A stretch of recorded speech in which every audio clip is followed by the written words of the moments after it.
Hello once again everybody. I am back with another video. So I had said before that this time I was going to focus on something about Vegeta and why he would not make a good protagonist for Dragon Ball. Now the thing is, I think a lot of people might have, when I've said this over the years, mistaken this as saying that, his type of character wouldn't make a good protagonist, period. Um, that's not so much what I'm trying to say. Um, it's more about the format of Dragon Ball and his interactions in the series thus far, and why shifting spotlight onto him would basically be a waste of time and not worth the effort, and why he couldn't carry it anyway the way he is now. All right. Now I was actually gonna go pretty in depth with this. And it's frustrating too. One reason that I have said so many times so that I do not like it when people send me videos by other people who do Dragon Ball videos, other DB tubers as people call them. I just I like my ideas to be my own, you know, and I don't like to be able to be accused of like just copying what someone else said or chasing a trend like, oh, everybody's talking about this, I'll weigh in on that too. No.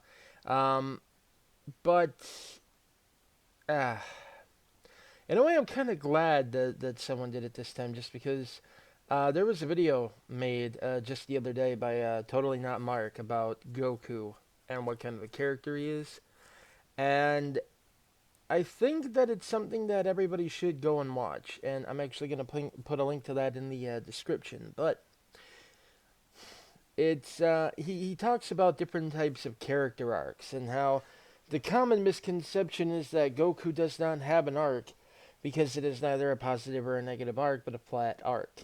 And basically the problem with that is we live in the TV tropes generation. Okay, let's be honest.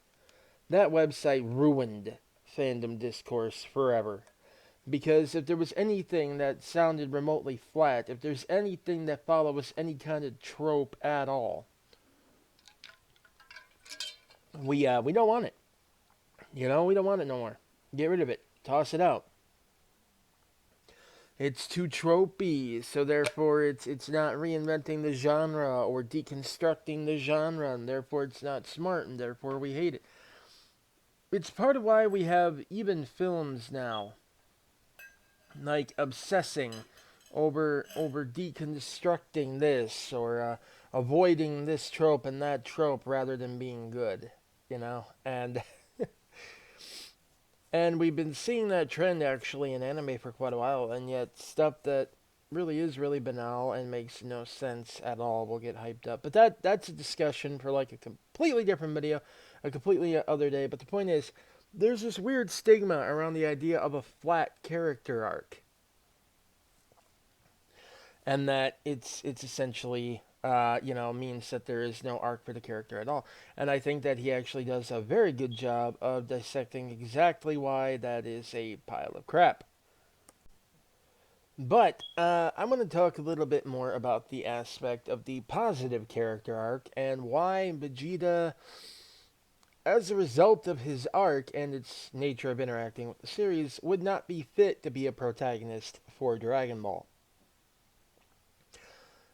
As Mark points out, Dragon Ball is basically, I mean, it is the Goku show, and that's something I've been saying for years too. People keep getting upset about Dragon Ball because it's becoming the Goku show when it was always the Goku show, the Goku series. Goku is Dragon Ball, Dragon Ball is Goku because it is completely predicated on Goku being exactly who he is and upon his truth, his belief, which is his core, and that is, I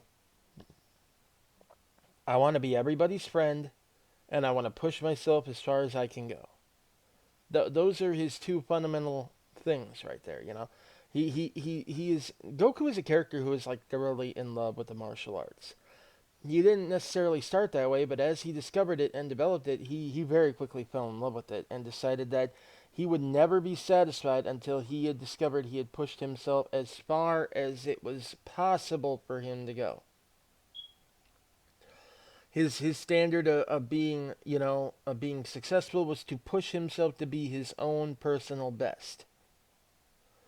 And that's why he gets excited every time he sees that there's a level out there that's far beyond him, and everyone criticizes him like, "Oh, you're not taking it seriously." No, he is, but he's at the same time excited because one of the things that really, worries Goku, right, is that he might reach a limit. He might never be able to fight again. He might get to the point where, he's gone as far as he can go and it'll stop.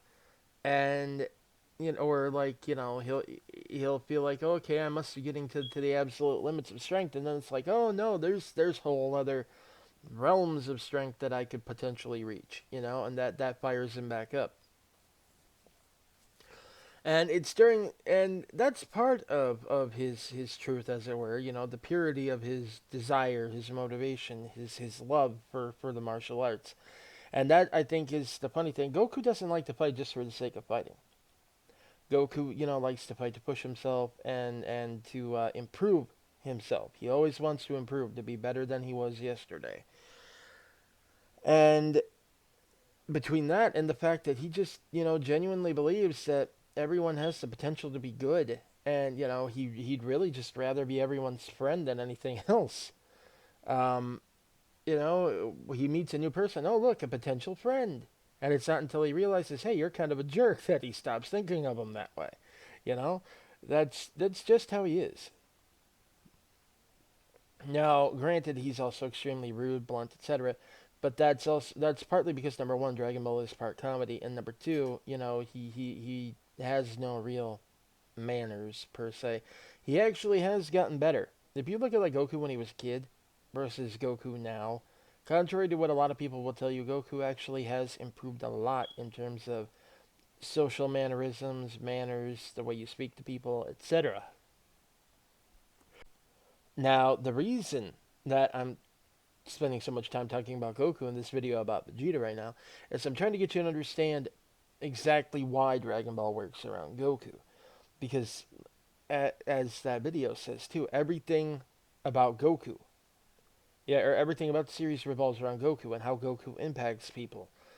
Everybody's character arc in Dragon Ball, dang near everybody, is directly influenced by Goku and his words and his actions and his everything else. And that is a fundamental part of what this series is. It always has been, it always will be. Now, the reason I bring this up is because let's look at Vegeta.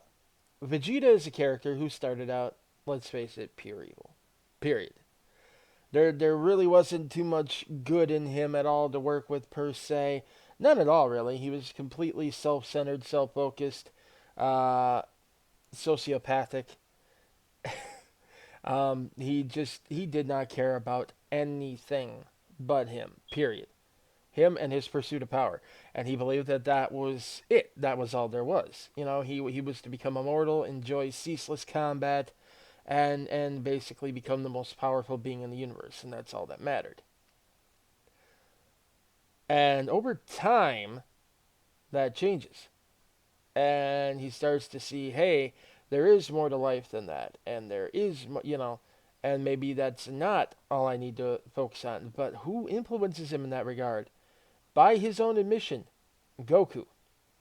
This is not a character arc that happens to Vegeta outside of Goku. A lot of people like to point to the fact that, oh, he had a kid with Bulma, and he had a family, and they got married and everything else. Even that, to a degree, was actually in the pursuit of trying to be a bit more like Goku, trying to emulate Goku and achieve that level of strength. But I mean, when you take a look at that outside Goku and Goku's influence, sure, he slept with Bulma. Bulma and him got horny, knocked boots, and there you go, you got a baby. Look at how they got along after that. Look at how Vegeta behaved after that. Okay? Vegeta was willing to let his infant son and the mother of his child fall to their deaths in his pursuit of finding Jiro and ending him to prove his superiority. Okay? That was a sentiment that he told Trunks to his face, I don't have time for. That's useless, ridiculous sentiment. Not for me. Get out of my way. Flew off. Trunks talks to, or they talk. Piccolo and Krillin were talking to Bulma about Vegeta. Where is he? That jerk. I don't know. I kicked him out. It's not like I was gonna put up with this crap. This is what I mean. Having a family didn't really change Vegeta much. Interacting with Trunks to a point did as well, but part of that was simply because Trunks was finally growing a spine. Trunks was finally, putting his foot down with his father and hitting back. Trunks was showing that he had high levels of power, and that was when Vegeta started showing any kind of care for his son. And then watching him die, well, yes, he snapped, but that's anyone really, and even that isn't necessarily born of a selfless thing. It's because it's his son, you know. Compare that to say Gohan, who was erupting with rage upon seeing other people get hurt, upon seeing 16's head crushed. Then you'll see what I mean. That's nowhere near, completing the path to being a good guy. And the reason that I want to talk about this too is because Vegeta does have a positive character arc, a positive development arc.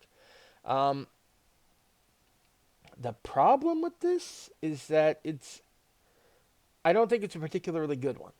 And I'm saying that when you compare and contrast it to, say, Piccolo.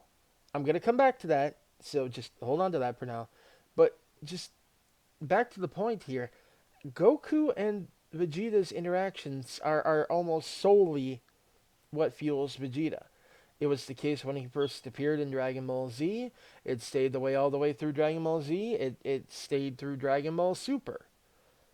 Goku is one of Vegeta's main motivations. And to a degree, yeah, it's part of why they had to a little bit seemingly reset things with Goku and Vegeta when Super dropped. And that's another thing I'm going to get to in a minute. But so, are you with me so far? Most of everything that has happened with Vegeta in terms of his personality, his growth, his everything, had to do with Goku.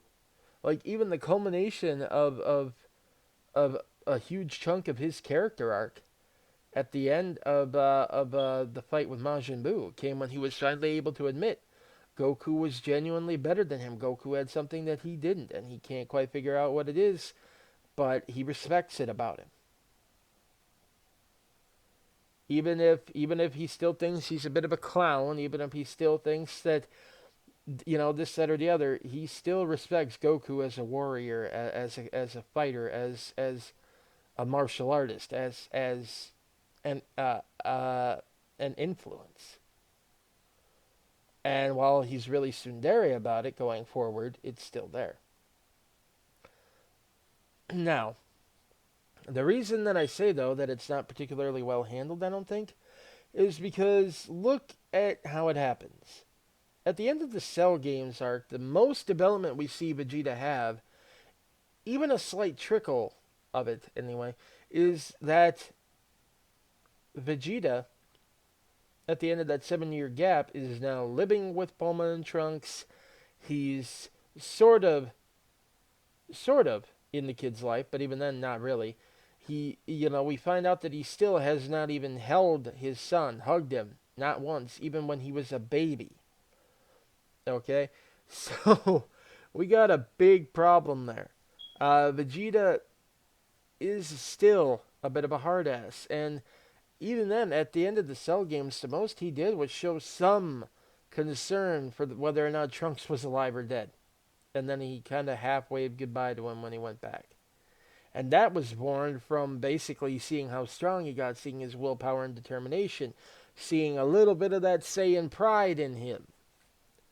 That is when he started to respect that version, as it were, of his son. In fact, there's actually kind of a really weird and almost twisted dynamic, and it's part of why Trunks was a little bit jealous of his other self. It wasn't just because little Mai there, who Trunks had a crush on him.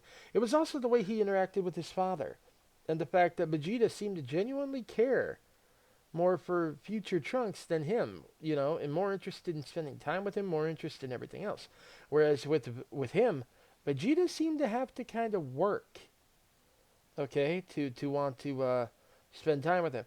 So Vegeta's arc isn't even necessarily done per se, but what bugs me about it is the jump in the Boost saga. And what I mean by that is when you look at how Vegeta is developed, like I said, hard S at the end of the Cell games, still a bit of one, going into the World Tournament. He even has a little bit of a negative regression in that he is so desperate. And again, this is evidence of how his decisions they're centered around Goku, by and large. He is so desperate to make sure that he has that fight with Kakarot, and that he's able to fight Kakarot, that when he senses that Goku's got that level of power to basically overfeed Yakan and make him explode from within, he knew at that moment that Goku was miles and miles, or I wouldn't say miles per se, but he was way ahead of him still.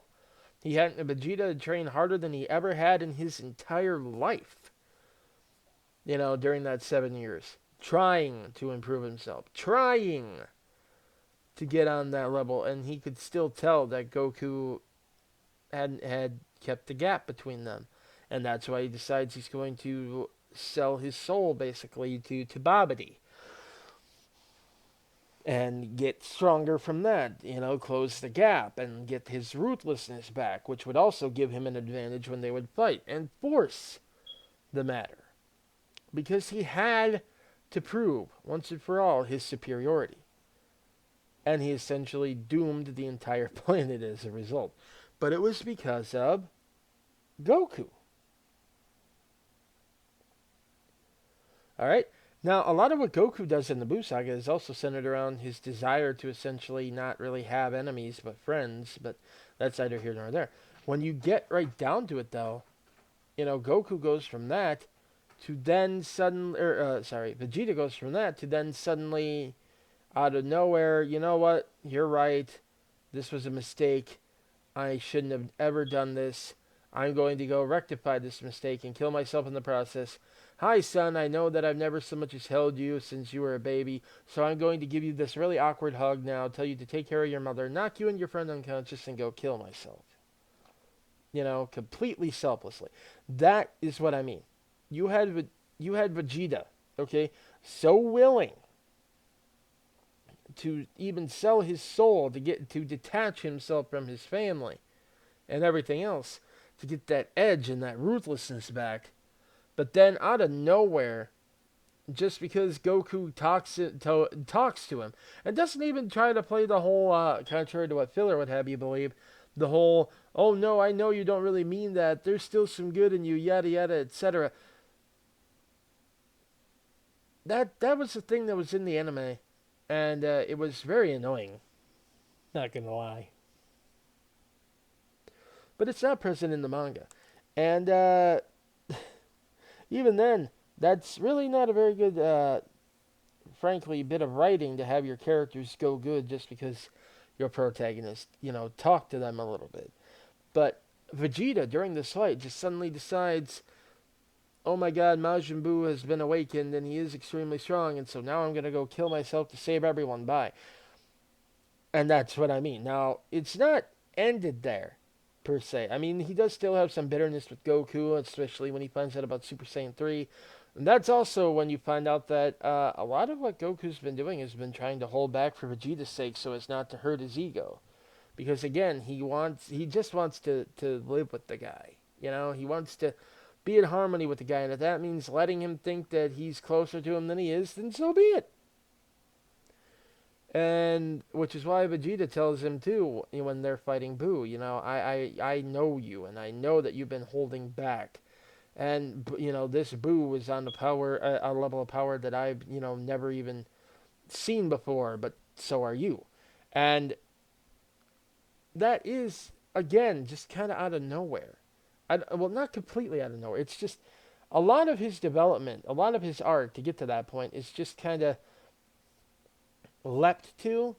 And a lot of it, I think, stems from the fact that Toriyama really did not want to keep Vegeta around, period. His editors advised him to do it simply due to popularity, and that he could be useful as a storytelling device. And while that's true, at the same time, the fans then wanted to see him essentially redeemed at the end. So he had to find a way to do it. And he, to be blunt, kind of fudged it a little bit. And the reason I say that is because, again, going back to what I said before, he wrote Piccolo's arc. Piccolo is a character that Toriyama very much liked. Said he was fun to draw, fun to write. And when you look at Piccolo's arc, it's actually very similar to what Vegeta's is. It's a positive character arc. And the best part about it is the way it goes down and how it comes to be. I mean, to me, that is what makes Piccolo a better example of the archetype Vegeta is than Vegeta does. For example, he starts as King Piccolo. Evil. Pure evil. Goku beats him. Kills him almost. Except he puts enough of his life force into an egg to essentially reincarnate himself. And then die. Piccolo Jr. is born. Piccolo Jr. spends the next several years out in the wild trying to prepare to exact revenge on Goku. But what does Goku notice about Piccolo in that fight? This Piccolo isn't just out to kill. This Piccolo isn't the same as King Piccolo. He actually, for the most part, sort of minimized collateral damage. He didn't revel in destruction. He didn't just show up, blasting things, declaring himself the king. He, wasn't quite the monster that his quote-unquote father had been. It wasn't a huge difference, okay? And Goku never suggests that it's a huge difference. But he does note it. And it's evident, too, when Raditz shows up and Piccolo realizes, hey, this guy's a threat to me. I need to team up with the guy I can't stand just in order to save this planet, if for no other reason than to conquer it. And what happens? He actually is a bit impressed by Goku's sentiment for his kid. But at the same time also sees it as a weakness. But that's also part of his arc. But the fact that Goku was actually willing to die for his kid, and the fact that even though he was finally getting to kill Goku, it wasn't satisfying to him because, this wasn't in combat. This was a sacrifice play, and it's not the same thing. But then when he, kills Raditz, Raditz's soul moves on to the next world.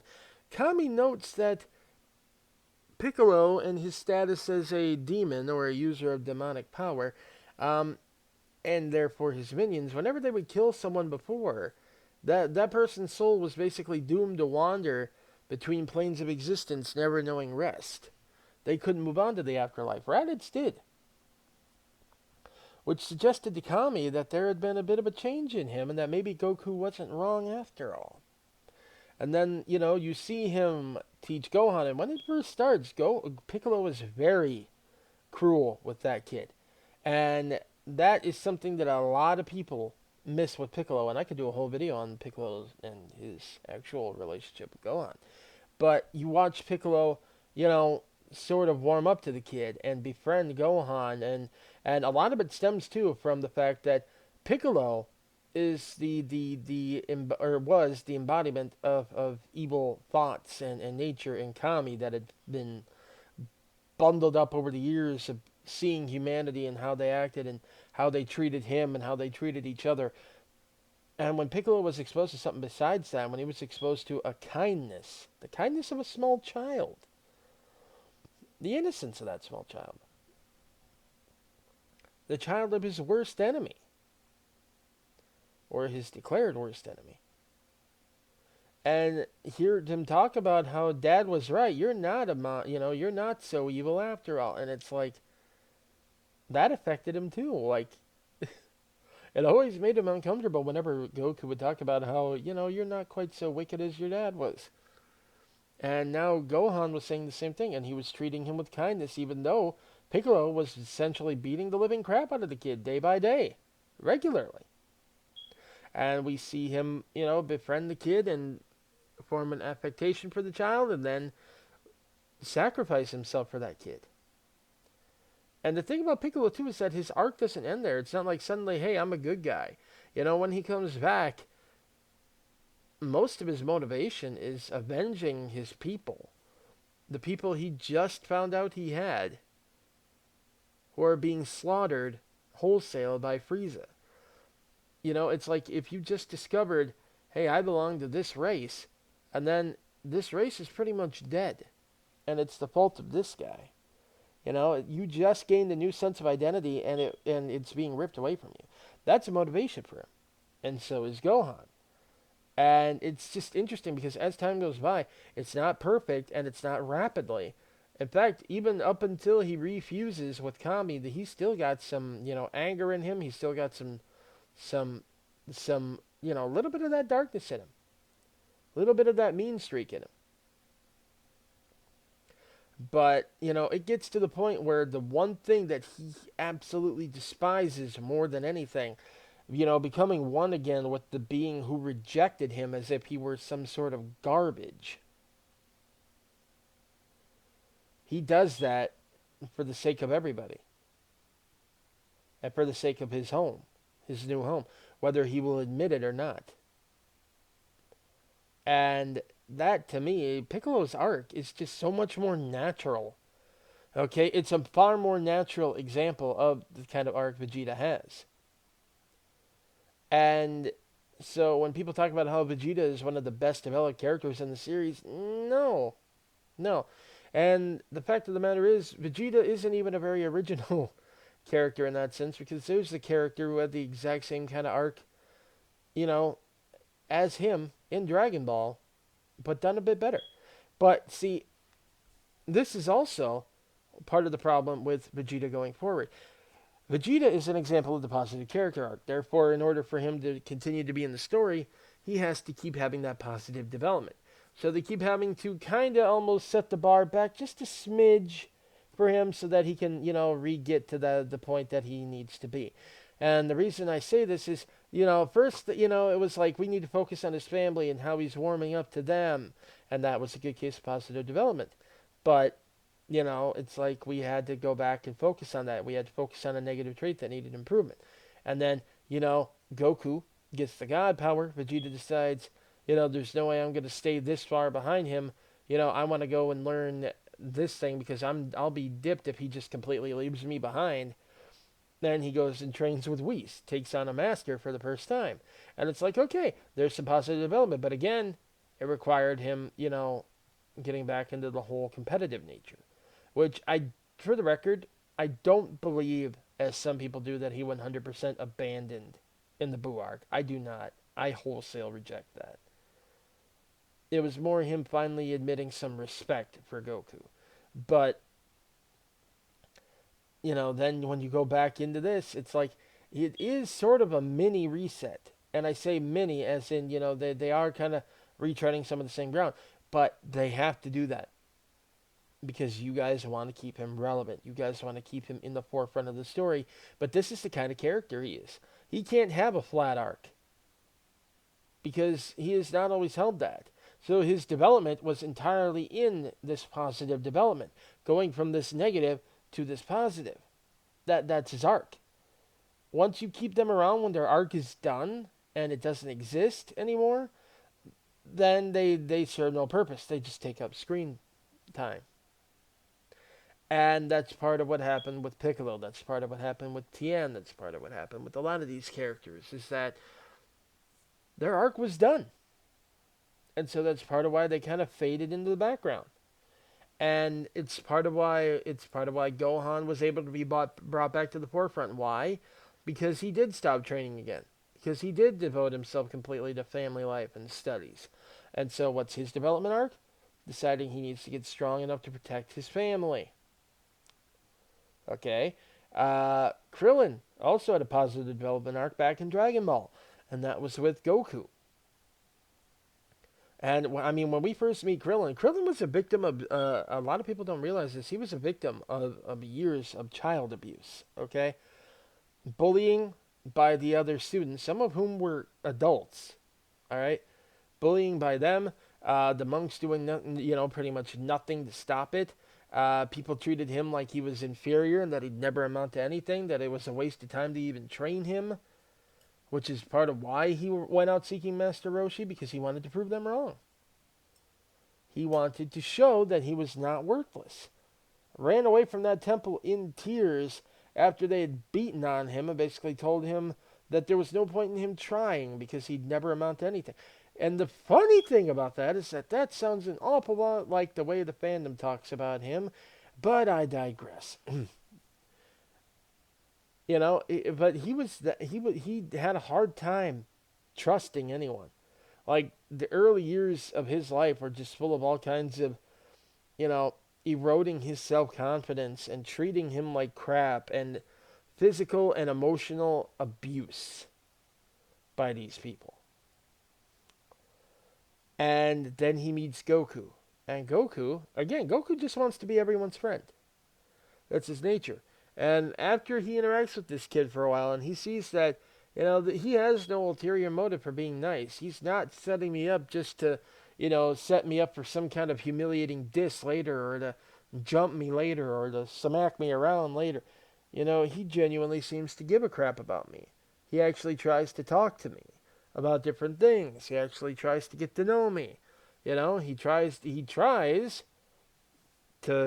find humor in things and to make me laugh. And you watch Krillin go from this really kind of bratty, self-focused, but, self-preserving kid, and you watch him grow.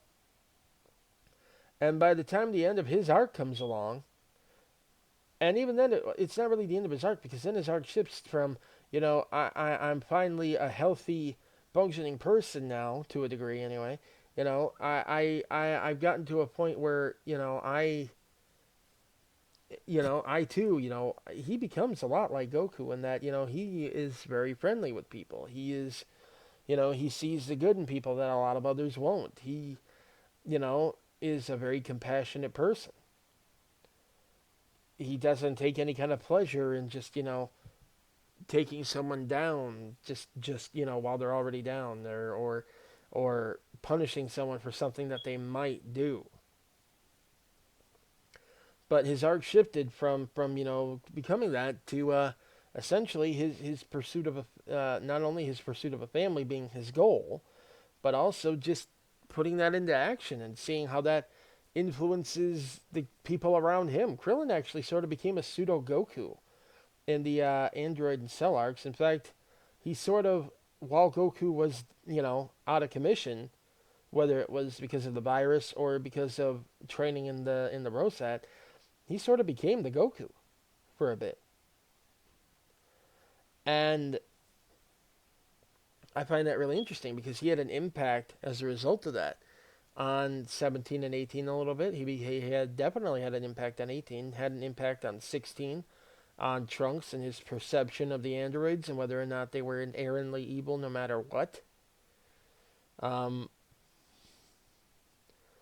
and that I find really interesting, because it's an interesting thing to kind of see like a temporary shift or an exemplary shift. But even then, to have a development arc later, they have to kind of put Krillin in a case of, okay, he sort of had this PTSD thing that's been hinted at in the series for quite a while. Let's address that. And they do, and it kind of gets worse. He has a bit of a negative development arc at first, where he does get scared. He does, start to feel really outclassed and left way behind, and his wife is stronger than him, and people kind of look down on him for that, and all these other people like Goku, his friend, who he used to be able to spar with, now just one punch, hospitalizes him practically. You know, it's just having to come to grips with his limitations has been hurting him. But on top of that, just seeing how over time everyone that they've been fighting has been getting stronger and stronger, and he's been getting more and more left behind.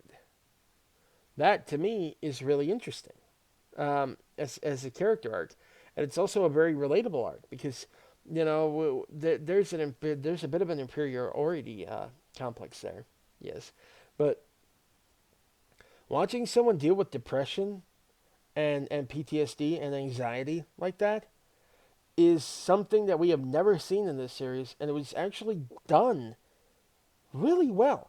And I am really tired of seeing people say that that's some sort of regressive arc. Because, oh, he never got scared and cowered away before. No, and you know what? He still didn't necessarily hear. It's just that he's gotten to a point where he thinks that he's in the way. And you sort of see something like that in the Boo arc. And then you kind of see that again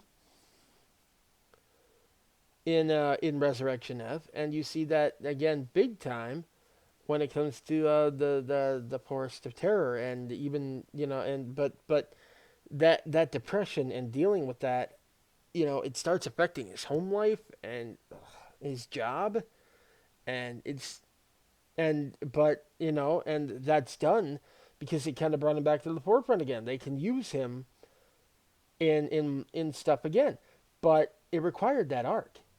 You know, the problem with Vegeta, and what makes Vegeta stand out in that regard, is that the only way that they can really do that without it feeling like a retread over and over again is if they cut him loose and let him fade into the background. That's part of why Piccolo faded in the background. His arc was done. And really, after a certain point, it's like they need to, they will inevitably just fall back to being a supporting role. But Vegeta, people will not let him fall back to being a supporting role. So no matter what, we have Vegeta who's being constantly thrust into the forefront and having to have his arc redone over and over again in order to keep him there in the spotlight, because that is the kind of character he is.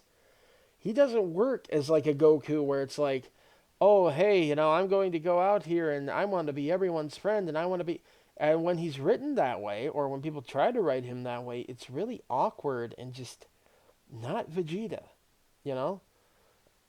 I mean, I've seen nice Vegeta. It's weird and it's creepy and it's not Vegeta. It's just not. Vegeta's never going to be like an intrinsically nice person. That's just not his personality.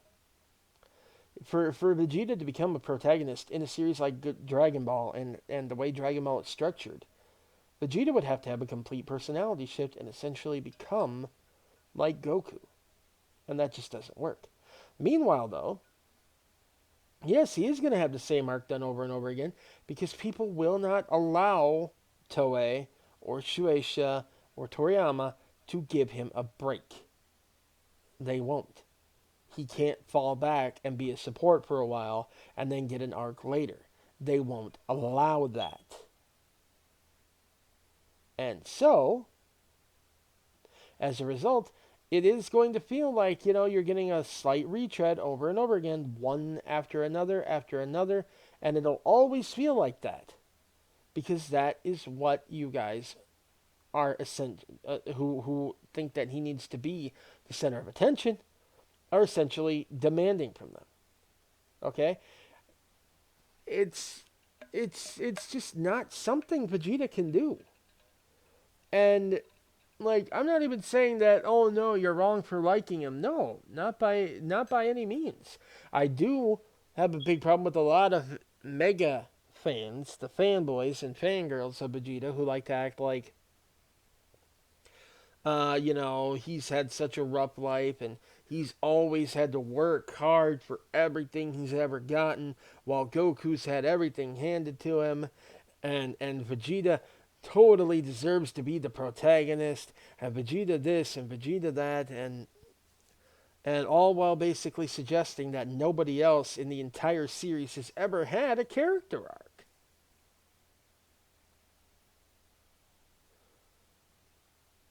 That I have a problem with, you know? And to see people out there like insisting that only one type of character arc is valid or two types of character arcs are valid is ridiculous. And then to ignore it when other characters have that arc, also ridiculous. So it's suggesting Gohan's character development died at the end of the Cell games, but I digress. The point is, there's a weird idea that Vegeta is somehow the only character that matters, the objectively best character, the objectively best written character. It's not true. And the idea that he could just somehow seamlessly transition from, you know, the rival deuteragonist to the protagonist in a series like Dragon Ball that's structured the way Dragon Ball is, where everything has to revolve around the protagonist and their point of view, their truth, their everything else. That's just silly, frankly. Let me think of a good example of saying something like literally any other character other than Luffy could be the protagonist in One Piece. Luffy is structured much the same way as Goku in terms of having the flat character arc. Naruto is in many ways structured the same way as Goku in terms of having a flat character arc. Or at least he was. He was. He still is kinda, it's just a really poor example of one.